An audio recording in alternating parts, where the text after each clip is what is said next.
की नौकरी कुछ लोगों के लिए मजबूरी होती है और कुछ के लिए सिर्फ पैसे कमाने का ज़रिया। लेकिन क्या हो अगर एक रात कॉल सेंटर में आने वाला एक कॉल किसी इंसान का नहीं बल्कि किसी ऐसी चीज़ का हो जो सालों पहले मर चुकी हो।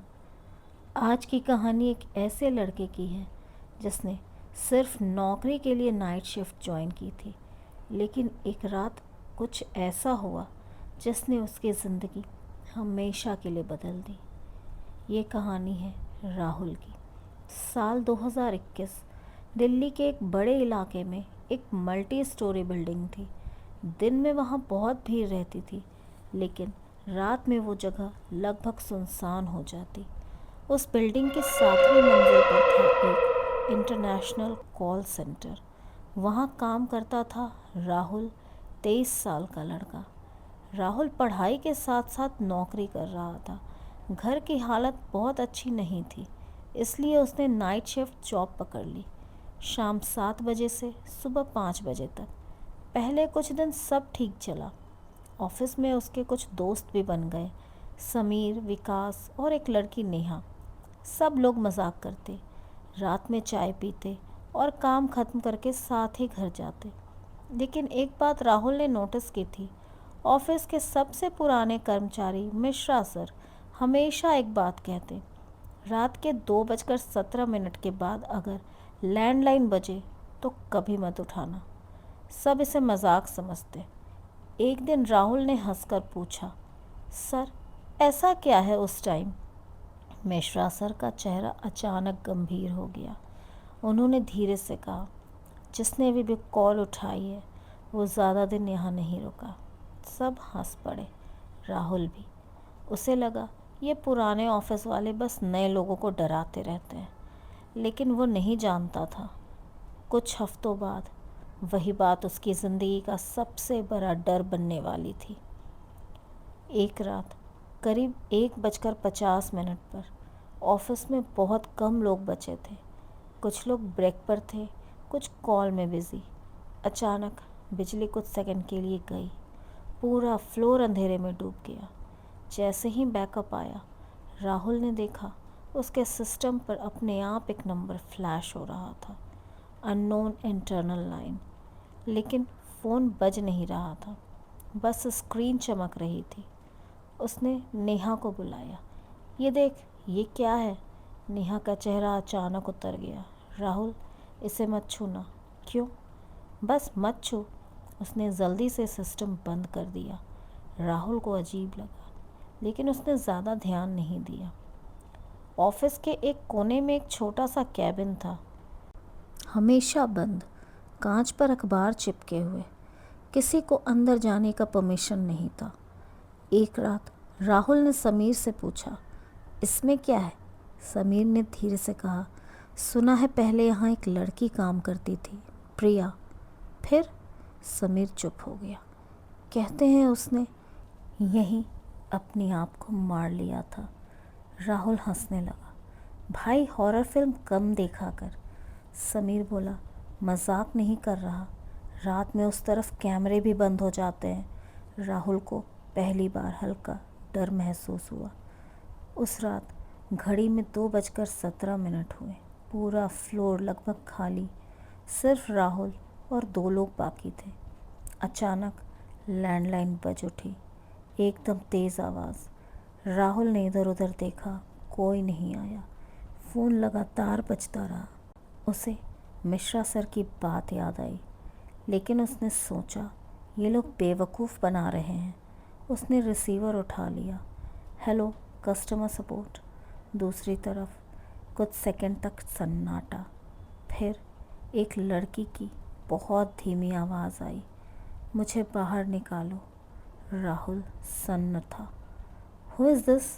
आवाज़ आई, मैं फंसी हूँ। फिर अचानक ज़ोर की सांसें और लाइन कट। राहुल के हाथ कांपने लगे। उसने तुरंत कॉल लॉग देखा, कोई नंबर नहीं, नो रिकॉर्ड फाउंड। उसी वक्त पीछे से नेहा की आवाज़ आई, तुमने फ़ोन उठा लिया? उसकी आंखें डरी हुई थी। अगले दिन राहुल ने सिक्योरिटी वाले से सीसीटीवी देखने की ज़िद की। पहले उसने मना किया, लेकिन बाद में दिखा दिया। 2:17 का फुटेज वीडियो चल रही थी। राहुल फ़ोन उठा रहा था, लेकिन अचानक उसका चेहरा सफ़ेद पड़ गया। फ़ोन के सामने एक लड़की बैठी हुई दिख रही थी। लंबे बाल, सफ़ेद चेहरा और सिर झुका हुआ। लेकिन राहुल को उस रात वहाँ कोई नहीं दिखा। सिक्योरिटी वाला तुरंत स्क्रीन बंद कर देता है। बस आगे मत देखो। ये कौन थी? सिक्योरिटी वाला बोला। प्रिया। धीरे धीरे राहुल ने पता किया। कुछ साल पहले एक लड़की प्रिया इसी कॉल सेंटर में काम करती थी, नाइट शिफ्ट में। एक रात उसने कंपनी पर हरासमेंट की शिकायत की, लेकिन किसी ने उसकी बात नहीं सुनी। एक दिन वो अचानक गायब हो गई। कुछ दिनों बाद उसी बंद केबिन में उसकी लाश मिली, लेकिन केस दबा दिया गया। ऑफिस बंद नहीं हुआ, बस केबिन सील कर दिया गया। उसके बाद हर रात 2:17 पर फ़ोन बजने लगा। एक रात राहुल अकेला था। 2:17 पर फ़ोन फिर बजा। इस बार उसने डरते हुए उठाया। क्या चाहती हो? धीमी आवाज़ बोली। सच बाहर लाओ। अचानक सिस्टम अपने आप ऑन हुआ। एक हिडन फोल्डर खुला।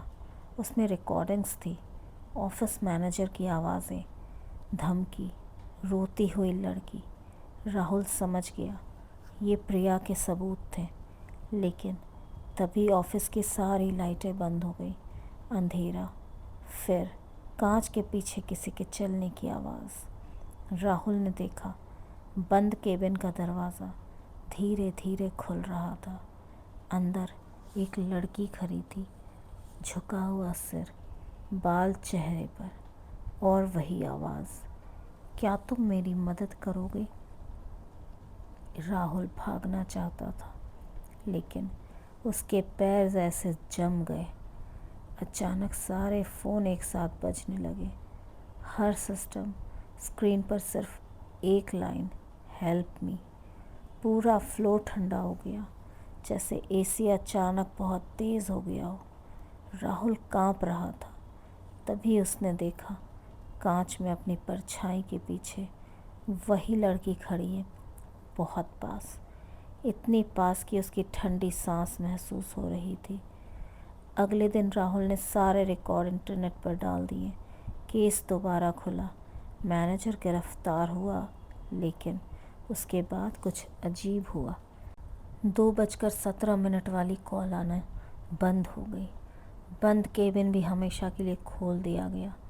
सबने सोचा सब खत्म हो गया, लेकिन नौकरी छोड़ने के 1 महीने बाद एक रात राहुल के फ़ोन पर एक अननोन कॉल आई। उसने उठाया। दूसरी तरफ धीमी आवाज़ आई, थैंक यू, और लाइन कट गई। लेकिन उसी रात उसके फ़ोन की स्क्रीन पर एक फ़ोटो अपने आप सेव हो गई।